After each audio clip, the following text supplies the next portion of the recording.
Good morning friends, నేను మీ సాయి మల్లేష్ని మాట్లాడుతున్నాను. ముందుగా మా ఛానల్ సబ్స్క్రైబ్ చేసి లైక్ చేసి షేర్ చేయండి. అదేవిధంగా ఈరోజు వార్తల్లోని ముఖ్యాంశాలు తెలుసుకుందాం. ఈనాడు దినపత్రిక అప్పులపై అమితుమి వాద ప్రతివాదనలతో దద్దరిల్లిన శాసనసభ. బట్టి విక్రమార్క హరీష్ రావుల సవాళ్లు ప్రతి సవాళ్లు. ఏడాదిలోనే ప్రభుత్వం 1.27 లక్షల కోట్లు అప్పు తీసుకుందని హరీష్ ధ్వజం. దీనిపై సభలో సమగ్రంగా చర్చించాలని డిమాండ్. ఆయన వాదనలను తోసిపుచ్చిన బట్టి 52,000 కోట్ల రుణమే తీసుకున్నామని వెల్లడి. ఎఫ్ఆర్బిఎం పరిధి దాటలేదని స్పష్టీకరణ. విధంగా అసెంబ్లీలో చర్చలు మొదలైనట్టుగా చూసుకోవచ్చు. శాసనసభ అసెంబ్లీ సమావేశాల సందర్భంగా ఈ విధంగా ప్రభుత్వానికి ప్రతిపక్ష పార్టీల మధ్య చర్చలు జరుగుతున్నట్టుగా చూసుకోవచ్చు. ఈ విధంగా ఇక్కడ ప్రభుత్వం ఏడాది సంవత్సరం ఏర్పడిన సంవత్సరం కాలంలోనే ఈ విధంగా అప్పులు 1,50,000 కోట్ల అప్పులు చేసింది అన్నట్టుగా 1.27 లక్షల కోట్ల అప్పు చేసిందని ఇక్కడ బీఆర్ఎస్ పార్టీకి చెందిన మాజీ మంత్రి హరీష్ రావు ప్రభుత్వాన్ని ప్రశ్నించినట్టుగా చూసుకోవచ్చు. ఈ విధంగా దానికి బట్టి విక్రమార్క లేదు, మేము దీనికి లోబడే ఆయన ఎఫ్ఆర్బిఎం పరిధి దాటలేదని దానికి లోబడే 52,000 కోట్లు మాత్రమే రుణం తీసుకొచ్చాము అంటగా బట్టి విక్రమార్క తెలియజేసినట్టుగా చూసుకోవచ్చు. రాష్ట్ర అప్పులు పెండింగ్ బిల్లులపై శాసనసభలో మంగళవారం ఆర్థిక శాఖ మంత్రి డిప్యూటీ సీఎం బట్టి విక్రమార్క భారత సభ్యుడు హరీష్ రావుల మధ్య వాడివేడి చర్చ నడిచింది. సవాళ్లు ప్రతి సవాళ్లతో శాసనసభ దద్దరిల్లింది. రాష్ట్రంలో ఎఫ్ఆర్బిఎం దాని కిందికి రాని రుణాల స్థితిపై భారత సభ్యులు అడిగిన ప్రశ్నపై అధికార ప్రతిపక్షాల మధ్య వాద ప్రతివాదాలు చోటు చేసుకున్నాయి. అప్పులతో పాటు బీఏసీ సమావేశానికి సంబంధించిన అంశాలు, సభా హక్కుల ఉల్లంఘన తీర్మానం, ఉచిత విద్యుత్ తదితర అంశాలపై మాటల యుద్ధం నడిచింది. హరీష్ రావు ఇతర సభ్యుల ప్రశ్నలను సభాపతి చదువుతున్న సమయంలో ఉప ముఖ్యమంత్రి బట్టి విక్రమార్క సభలో లేరు. దీనిపై మాజీ మంత్రి హరీష్ రావు లేచి నిరసన తెలిపారు. గత 21 ఏళ్లుగా నేను సభలో ఉన్నాను, మంత్రిగా పనిచేశాను, ప్రతిపక్షంలో ఉన్నాను. స్పీకర్ ప్రశ్న చదివినప్పుడు మంత్రి సీట్లో లేకపోయిన సందర్భం ఇదొక్కటే.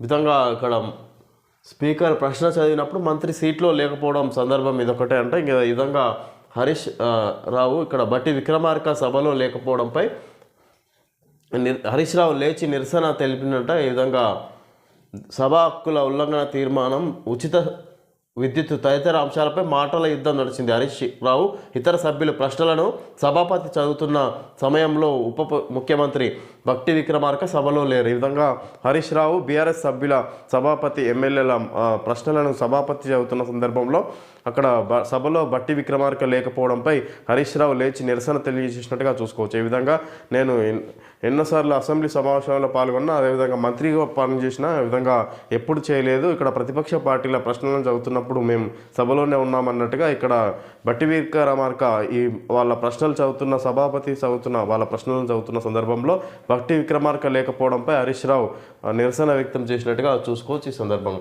కాంగ్రెస్ పార్టీ ప్రభుత్వం నిర్మించిన ఔటర్ రింగ్ రోడ్డును 30 ఏళ్లకు భారత హయాంలో లీజుకు ఇచ్చి సొమ్ము చేసుకున్నారు. వారి తరహాలోనే మేము కూడా కమర్షియల్ ట్యాక్స్ వసూళ్లను మరికొన్నింటిని 30 సంవత్సరాలకు అదానీ అంబానీలకు అప్పగిస్తే తర్వాత వచ్చే ప్రభుత్వాలు ఎలా మనుగడ సాగిస్తాయి? ప్రజలు ఎన్నిసార్లు తిరస్కరించినా వారిలో మార్పు రావడం లేదు. అప్పులు ఆస్తుల విషయంలో చర్చించడానికి నేను సిద్ధంగా ఉన్నాను. హరీష్ రావు సవాల్ను స్వీకరిస్తున్నాను. శాసనసభలో బట్టి విక్రమార్క. విధంగా కాంగ్రెస్ పార్టీ ప్రభుత్వం నిర్మించిన ఔటర్ రింగ్ రోడ్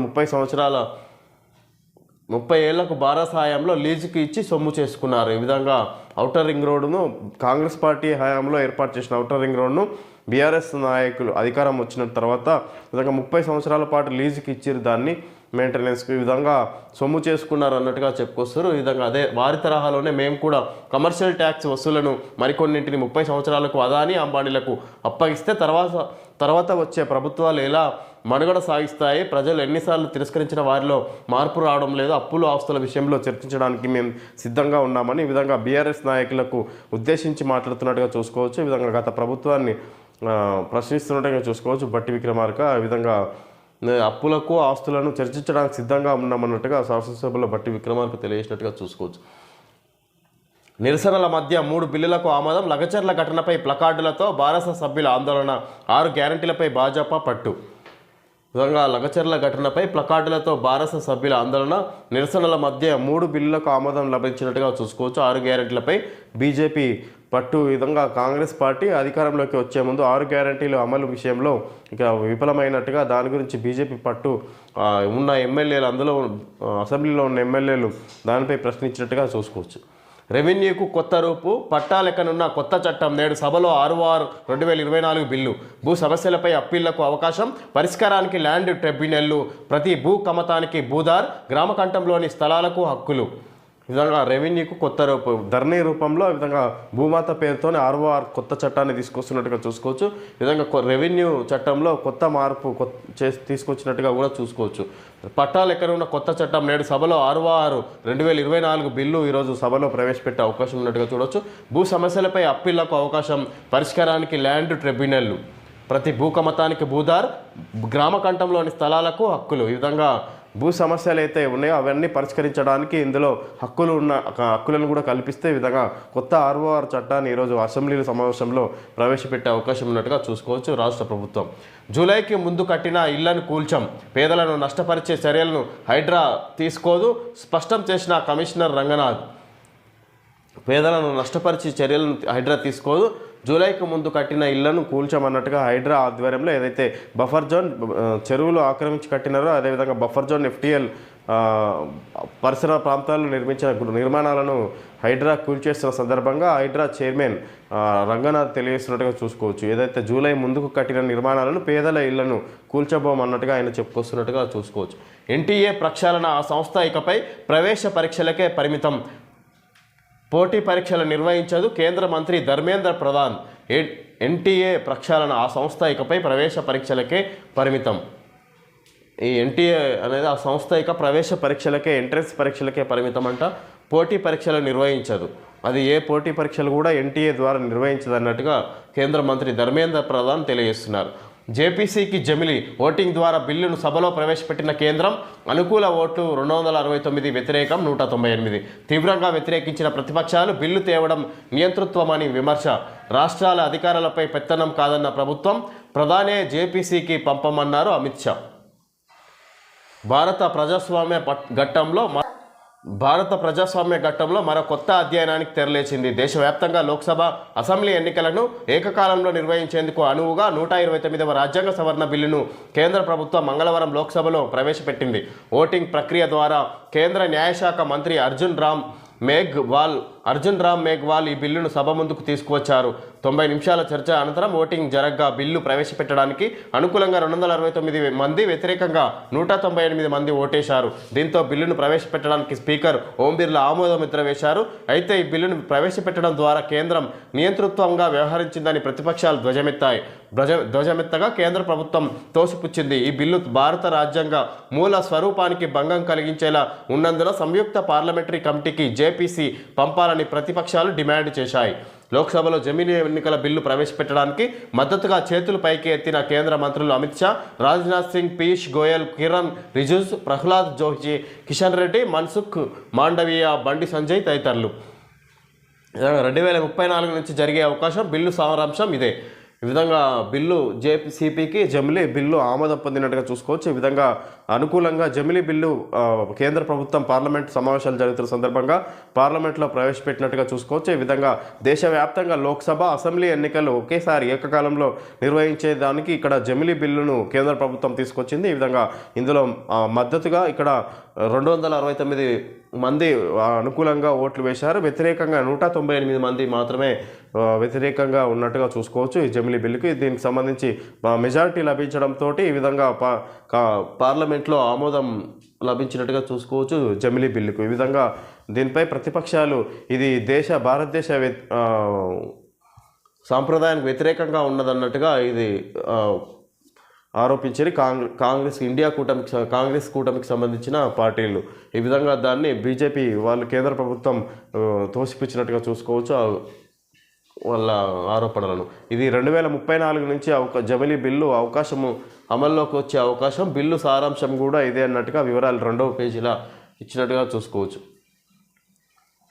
న్యాయ సలహా తర్వాతే అసెంబ్లీ ముందుకు, విద్యుత్ కమిషన్ నివేదికపై ప్రభుత్వ నిర్ణయం, మాజీ సీఎం కేసీఆర్ పేరును ప్రస్తావించినందువల్లే ఛత్తీస్గఢ్తో విద్యుత్ కొనుగోలు ఒప్పందం. భద్రాద్రి, యాదాద్రి థర్మల్ విద్యుత్ కేంద్రాల పనులను నామినేషన్పై ఇవ్వడంలో జరిగిన ఉల్లంఘనలు, ఖజానాకు వాటిల్లిన నష్టంపై విచారణ కమిషన్ ఇచ్చిన నివేదికపై న్యాయ నిపుణుల సలహా తీసుకున్న తర్వాత శాసనసభలో చర్చకు పెట్టాలని ప్రభుత్వం నిర్ణయించింది. మంగళవారమే న్యాయ నిపుణుల పరిశీలనలకు పంపినట్లు తెలిపింది. బుధవారం మంత్రివర్గ సమావేశంలో చర్చించి ఆమోదం తెలిపిన తర్వాత శాసనసభలో ప్రవేశపెట్టాలని సూత్రప్రాయంగా నిర్ణయించినట్లు సమాచారం. మంత్రివర్గ సమావేశం నిర్వహణకు అవకాశం లేకపోతే ఫైల్ సర్క్యులేషన్ ద్వారా అయినా మంత్రుల ఆమోదం తీసుకొని సభలో ప్రవేశపెట్టే అవకాశం ఉన్నట్లు తెలిసింది. విద్యుత్పై justice Madan B Lokur commission ఇచ్చిన నివేదికలో కొన్ని అంశాల్లో నేరుగా మాజీ ముఖ్యమంత్రి కేసీఆర్నే కారకులుగా పేర్కొన్నందువల్ల శాసనసభలో చర్చ, తదుపరి కార్యాచరణకు ముందు న్యాయ నిపుణుల ఫార్ములా ఈ రేస్పై విచారణ చేయండి. అవినీతి నిరోధక శాఖకు సిఎస్ లేఖ. విధంగా రేవంత్ ఆరోపిస్తున్న స్కామ్లపై అసెంబ్లీలో చర్చకు సిద్ధం. న్యాయ సలహా తర్వాతే అసెంబ్లీ ముందుకు విద్యుత్ కమిషన్ నివేదికపై ప్రభుత్వ నిర్ణయం. మాజీ సీఎం కేసీఆర్ పేరును ప్రస్తావించినందువల్లనే విధంగా ముఖ్యంగా అందులో ఆరోపణలు విధంగా మాజీ సీఎం కేసీఆర్ పేరు ముఖ్యంగా అందులో ఉంది కాబట్టి ఈ విధంగా దానికి సంబంధించి ఆయనపై ముందు చర్యలు తీసుకునే ముందు న్యాయ సలహా తీసుకొని ఆయనపై ఇక్కడ చర్యలు తీసుకునే అవకాశం ఉన్నట్టుగా రాష్ట్ర ప్రభుత్వం భావిస్తున్నట్టు చూసుకోవచ్చు. ఈ విధంగా విద్యుత్ కొనుగోలు ఛత్తీస్గఢ్తో విద్యుత్ కొనుగోళ్ల ఒప్పందంలోనూ అవకతవకలు జరిగినాయి. అదేవిధంగా విద్యుత్ ప్లాంట్ల నిర్మాణంలో కూడా భద్రాద్రి ఈ విధంగా యాదాద్రి థర్మల్ విద్యుత్ కేంద్రాల పనులను కూడా చేపట్టిన విషయంలో ఇవ్వడం కూడా వాటి కమిషన్ నివేదిక ఏర్పాటు చేసిన సందర్భంగా ఆ నివేదికలో కూడా ఈ విధంగా గత ప్రభుత్వం చేసిన అవకతవకల వల్లనే ఇదంతా జరిగిందన్నట్టుగా ముఖ్యంగా మాజీ సీఎం కేసీఆర్ పేరే అందులో ఉన్న సందర్భంగా ఇక్కడ న్యాయ నిపుణుల సలహా తీసుకొని ఈ విధంగా వారిపై ఇక్కడ చర్యలు తీసుకునే అవకాశం ఉన్నట్టుగా చూసుకోవచ్చు రాష్ట్ర ప్రభుత్వం. పీజీ వైద్య ప్రవేశాల్లో స్థానికత ఉత్తర్వుల రద్దు. జీవో 148, 149ల కొట్టివేత. రాష్ట్రంలో ఎంబీబీఎస్ చదివితే స్థానికులే, ఇతర రాష్ట్రాల్లో చదివిన వారికి స్థానికతపై రాష్ట్రపతి ఉత్తర్వులు వర్తిస్తాయి. తీర్పు వెలువరించిన హైకోర్టు. పీజీ వైద్య ప్రవేశాల్లో స్థానికత నిబంధనలను సవరిస్తూ రాష్ట్ర ప్రభుత్వం జారీ చేసిన ఉత్తర్వులను హైకోర్టు మంగళవారం రద్దు చేసింది. ఎంబీబీఎస్లో స్థానిక కోటా